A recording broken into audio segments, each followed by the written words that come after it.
ஒட்டுமொத்த சர்வதேசத்திர கவனமும் முழு உலகத்திர கவனமும் இன்றைக்கு காசா மேலே ரஃபா பகுதி மேலே தான் திரும்பி இருக்கு.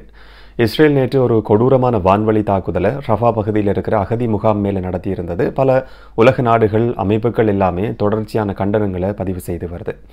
ஆனால் இந்த மாதிரியான ஒரு பின்புலத்தில் இந்த ஹமாஸ் இஸ்ரேல் போர்ன்றது மிக முக்கியமான ஒரு கட்டத்தை நோக்கி நகர்ந்து கொண்டிருக்கிற நாட்களாக இந்த நாட்களை பார்க்க முடியும்.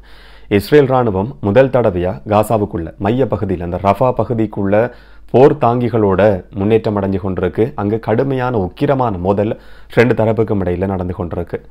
இப்போ என்ன நடக்குதுன்றதை விளக்கமாக பார்க்கலாம். வணக்கம், நான் கிருஷாந்த் ராஜ்.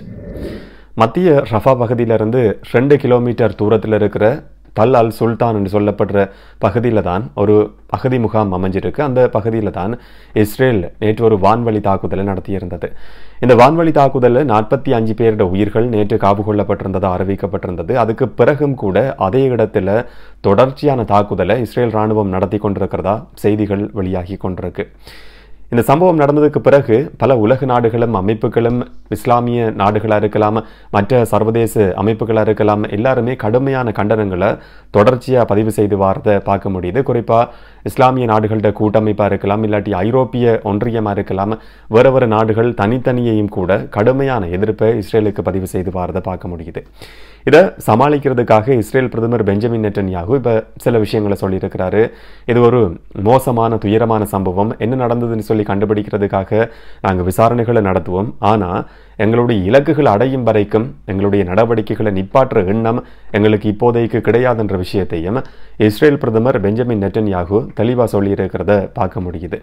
இதன் மூலமாக போரோட சம்பந்தப்படாதவர்களுக்கு, பொதுமக்களுக்கு பாதிப்பு ஏற்படாத வகையில் அந்த பாதிப்புகளை குறைச்சி கொள்றதுக்கான முயற்சிகளை தீவிரமாக இஸ்ரேல் முன்னெடுத்து வரதாகவும் அவரால் சொல்லப்பட்டிருந்தது. 10 லட்சத்துக்கும் அதிகமான மக்களை நாங்கள் பாதுகாப்பாக வெளியேற்றி இருக்கிறோம், பொதுமக்களுக்கு பாதிப்பு ஏற்படாத வகையில் தான் இந்த போர் நடக்குது என்ற மாதிரியான ஒரு விஷயத்தை இஸ்ரேல் பிரதமர் பெஞ்சமின் நெட்டன்யாகு சொல்லியிருக்கிறாரு. சர்வதேசத்தினுடைய எதிர்ப்பை சமாளிக்கிறதுக்காக இந்த விஷயங்கள் சொல்லப்பட்டிருக்கலாம். இன்றைக்கி மிக முக்கியமான ஒரு கூட்டம் ஐக்கிய நாடுகள் பாதுகாப்பு பேரவையில் நடத்தப்பட்டது. இந்த சந்தர்ப்பத்தில் கூட்டம் சில நேரங்களில் ஆரம்பமாகி இருக்க முடியும். பாதுகாப்பு பேரவையில் அவசரமான ஒரு கூட்டத்தை கூட்டுறதுக்கு அல்ஜீரியா அழைப்பு விடுத்திருந்தது. இந்த அடிப்படையில் தான் சில மிக முக்கியமான தீர்மானங்கள் இங்கு எடுக்கப்படலாம் என்று சொல்லி எதிர்பார்க்கப்படுது. இந்த கூட்டத்தில் என்ன சொன்னால், ரஃபா அகதி முகாம் மேலே நடத்தப்பட்ட தாக்குதலுக்கு பிறகுதான் அவசரமாக பாதுகாப்பு பேரவையிட கூட்டம் நடக்குது. இதே நேரத்தில் இன்றைக்கு இன்னும் ஒரு மிக முக்கியமான சம்பவம் பதிவாகி இருந்தது. அயர்லாந்து, நோர்வே, ஸ்பெயின் இந்த 3 நாடுகளும் பாலஸ்தீனத்தை இறையாண்மை உடைய சுதந்திரமான நாடு என்று சொல்லி உத்தியோகபூர்வமாக இன்னைக்கு அங்கீகரிச்சிருக்கு. இந்த அங்கீகாரம் எந்த அளவுக்கு பாலஸ்தீனத்துக்கு உதவியாக இருக்கும்ன்றது தெரியாது. ஆனால் ஓரளவுக்கு இது உதவி செய்ய முடியும் என்று சொல்லி சர்வதேச ஊடகங்களில் பேசப்படுது. இது 144 நாடுகள் ஏற்கனவே அங்கீகரிச்சிருந்தாலும் கூட ஐரோப்பிய ஒன்றியத்தில் உறுப்பினராக இருக்கிற இந்த 3 நாடுகளும் இறையாண்மை உள்ள சுதந்திரமான நாடா பாலஸ்தீனத்துக்கு உத்தியோகபூர்வமான அங்கீகாரம் இன்றைக்கு கொடுத்திருக்கிறது மிக முக்கியமான விஷயமா பார்க்கப்படுது. ஆனால் ஐக்கிய நாடுகள் சபையில் இருக்கிற இல்லாட்டி ஐரோப்பிய ஒன்றியத்தில் இருக்கிற நாடுகள் கூட பல முக்கியமான நாடுகள் இன்னும் இதை ஏற்றுக்கொள்ளாமல் இருக்கிறது மிக முக்கியமான ஒரு விஷயம். குறிப்பாக அமெரிக்காவை எடுத்து பார்க்குற நேரத்தில் இது ஒரு தலைப்பட்சமான ஒரு தீர்மானமாக இருக்க முடியும்.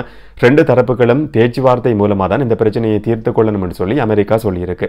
பிரான்ஸ் சொல்லியிருக்கு இந்த மாதிரியான ஒரு தீர்மானத்தை எடுக்கிறதுக்கு இது ஒரு நல்ல சந்தர்ப்பம் கிடையாது, இது ஒரு நல்ல நேரம் கிடையாதுன்னு சொல்லி பிரான்ஸ் சொல்லுது.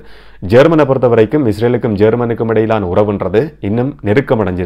இந்த போருக்கு பிறகு இன்னும் அதை விட நெருக்கமடைஞ்சிருக்குன்னு சொல்லியே சொல்ல முடியும்.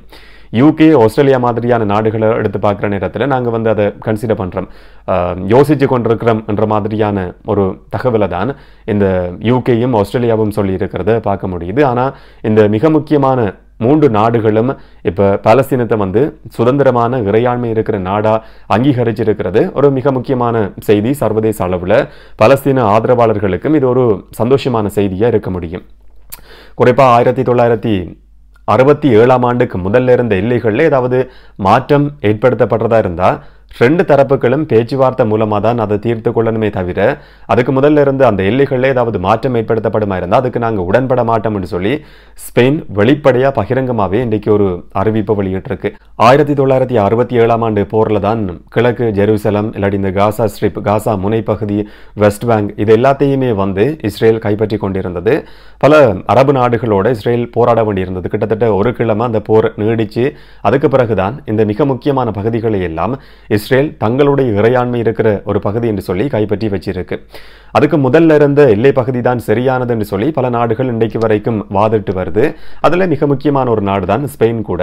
அந்த எல்லைகளில் ஏதாவது மாற்றம் ஏற்படுத்தப்படுறதா இருந்தா ரெண்டு நாடுகளும் பலஸ்தீன் சுதந்திரமான இறையாண்மை இருக்கிற பலஸ்தீன் அரசாங்கத்துக்கும் இஸ்ரேல் அரசாங்கத்துக்கும் இடையில ஒரு பேச்சுவார்த்தை நடத்தப்பட்டுதான் இந்த எல்லை பிரச்சனை தீர்க்கப்படணும் என்ற கொள்கையில தீர்மானத்துல ஸ்பெயினும் தெளிவான ஒரு முடிவில் இருக்கிறத பார்க்க முடியுது. ஆனால் மற்ற நாடுகள் அதுக்கு இதுவரைக்கும் உடன்படாமல் இருக்கிறதும் மிக முக்கியமாக கவனிக்கப்பட வேண்டிய ஒரு விஷயம். இந்த மாதிரியான ஒரு பின்புலத்தில் ரஃபாட மத்திய பகுதிக்குள்ள இஸ்ரேல் இராணுவம் படிப்படியாக முன்னேறி கொண்டிருக்கு. ரெண்டு பகுதிகள் மூலமா போர் தாங்கிகளோட இஸ்ரேல் இராணுவம் தொடர்ச்சியாக முன்னேறி கொண்டிருக்கிறதா செய்திகள் வெளியாகி கொண்டிருக்கு.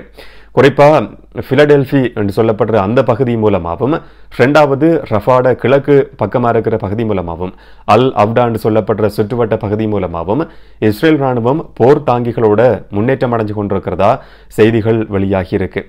இன்றைக்கு ரஃபாவில் இருக்கிற மிக முக்கியமான ஒரு பகுதியை மைய பகுதியில் இஸ்ரேல் இராணுவம் கைப்பற்றி இருக்கு என்ற மாதிரியான செய்திகளும் வெளியாகி இருக்கு. அந்த இடத்துல நகரத்தின் மைய பகுதியில் ஒரு மிக முக்கியமான பள்ளிவாசல் இருக்கு. அல் அப்டா என்று சொல்லப்படுற ஒரு பள்ளிவாசல். இதுதான் அந்த நகரத்தினுடைய அடையாளம் என்று சொல்லி பார்க்கப்படுது. ஒவ்வொரு நகரங்களுக்கும் ஒவ்வொரு அடையாளமா ஒரு குறியீடு மாதிரி ஒரு இடம் இருக்கும். அப்படி ஒரு அடையாளமான இந்த பள்ளிவாசலுக்கு பக்கத்தில் இஸ்ரேலினுடைய போர் தாங்கிகள் இன்றைக்கு நிப்பாட்டி வைக்கப்பட்டிருந்த சிலர் அதை கண்டதா செய்திகள் வெளியாகி இருக்கு. ஆனால் இஸ்ரேல் இராணுவத்திலிருந்து அது மாதிரியான எந்த ஒரு தகவலும் இதுவரைக்கும் உறுதிப்படுத்தப்படல. சில சர்வதேச ஊடகங்கள், ராய்ட்டர்ஸ், அல் ஜசீரா மாதிரியான ஊடகங்கள் கூட அந்த தகவலை உறுதிப்படுத்தி செய்தியா வெளியிட்டிருக்கு. இஸ்ரேல் இராணுவம் முன்னேற்றம் அடைஞ்சு கொண்டிருக்கு என்று சொல்லியும் சொல்ல முடியும். இப்ப இஸ்ரேல் இராணுவம் போர் தாங்கிகளை வச்சிருக்கிற இந்த இடம்ன்றது ஒரு உயரமான இடமா இருக்கு. அந்த இடத்துல இருந்து கண்ணால பார்த்தாலே பல இடங்களை பார்க்கக்கூடிய மாதிரி இருக்கும் என்று சொல்லியும் சொல்லப்படுது. இதனால தான் மைய பகுதி மிக முக்கியமான பகுதிக்குள்ள இஸ்ரேல் இராணுவம் நுழைஞ்சிருக்கிறது இந்த போர்ல மிக முக்கியமான ஒரு கட்டம் என்று சொல்லியும் சர்வதேச ஊடகங்கள் செய்தி வெளியிட்டிருக்கிறத இன்னைக்கு பார்க்க முடியுது. 3 கிழமைக்கு முதல்ல ரஃபா எல்லையை இஸ்ரேல் இராணுவம் கைப்பற்றி இருந்தது. அந்த பகுதியில் இருக்கிற ஜுரூப் என்று சொல்லப்படுற பகுதியில் நேருக்கு நேர் மோதல் இஸ்ரேல் IDF இராணுவத்துக்கும் ஹமாஸுக்கும் ஹமாஸோட சார்பாக இருக்கிற மற்ற இராணுவ குழுக்களுடையும் கடுமையான உக்கிரமான ஒரு மோதல் ஜுரூப் என்று சொல்லப்படுற பகுதியில் நடந்து வரதாகவும் செய்திகள் வெளியாகி கொண்டிருக்கு. ஆனால் கடுமையான தாக்குதலுக்கு மத்தியிலையும் போர் தாங்கிகளை அந்த ரஃபா மைய பகுதிக்கு இஸ்ரேல் இராணுவம் கொண்டு போயிருக்கு. ஜபாலியா அகதி முகாம் பகுதியிலையும் 2 தரப்புக்கும் இடையில மிக உக்கிரமான ஒரு மோதல் நடந்து கொண்டிருக்கு.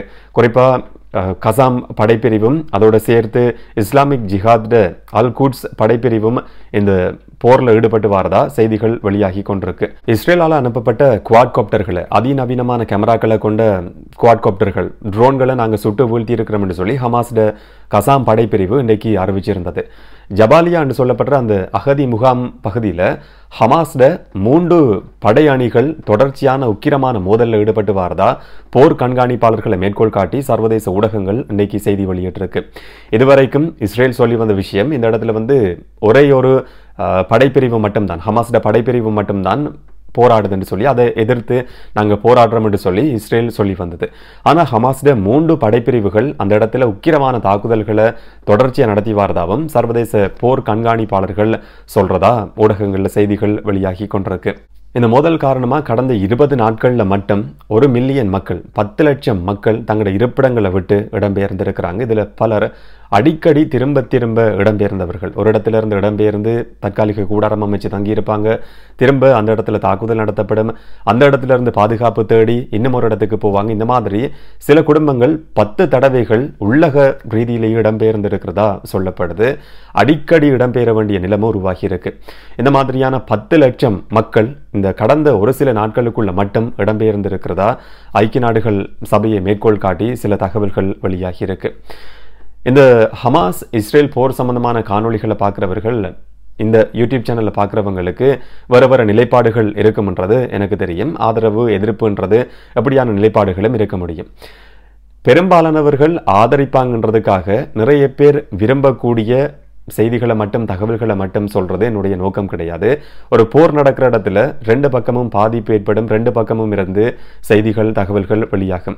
அதிகமானவங்களோட ஆதரவு கிடைக்கும்ன்றதுக்காக சில விஷயங்களை குறைச்சி சொல்றதோ சில விஷயங்களை மறைச்சி சொல்றதோ என்னுடைய நோக்கம் கிடையாது. இப்போ சில நாட்களில் நீங்கள் கமெண்ட்ஸ் எடுத்து பார்த்தீங்கன்னு சொன்னால் உங்களுக்கே தெரியும், ஒரு தரப்பு ஒரு வீடியோவுக்கு கடுமையான ஆதரவு சில நாட்களில் தெரிவிச்சிருப்பாங்க. அதே தரப்பு இன்னும் ஒரு வீடியோவுக்கு கீழே கடுமையான விமர்சனங்களை சில நேரங்களில் பதிவு செய்வாங்க. அப்படி எல்லாரும் விரும்புகிற மாதிரியான தகவலை ஒவ்வொரு நாளும் சொல்ல முடியாது. என்னென்னு சொன்னால் போரை பொறுத்த வரைக்கும் ரெண்டு பக்கமுமே பாதிப்பு ஏற்பட முடியும். என்ன நடக்குதோ அதை உங்கள்கிட்ட கொண்டு சேர்க்கிறது தான் என்னுடைய ஒரு நோக்கமும் கூட. சில விஷயங்களை மறைக்கிறதோ இல்லாட்டி அதிகமாக அதை சொல்கிறதோ குறைச்சி சொல்கிறதோ என்னுடைய நோக்கம் கிடையாது. அப்படியான ஒரு யூடியூப் சேனலாகவும் இது இருக்க போகிறது இல்லை. இதுவரைக்கும் நீங்கள் தார ஆதரவுக்கு நன்றி. அதே மாதிரியான ஆதரவு தொடர்ச்சியாக கிடைக்கும்னு சொல்லி நான் நம்புகிறேன். இன்னும் ஒரு காணொலியில் இன்னும் ஒரு தகவலோடு சந்திக்கலாம். வணக்கம்.